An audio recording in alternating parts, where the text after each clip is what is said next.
ମାନେ ଭଲରେ ଅଛ? ପଦ୍ୟଟାକୁ ସୁନ୍ଦର ଭାବରେ ପଢିବା। ଗୋଟେ ଗୀତ ଭଳି ବୋଲିବ।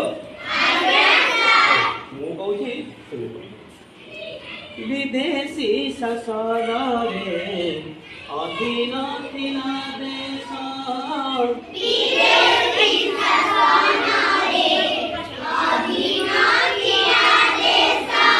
ସେକାଳେ ଭୋଗୁଥିଲୁ କେତେ ଯେ ଆମେ କ୍ଲେଶ,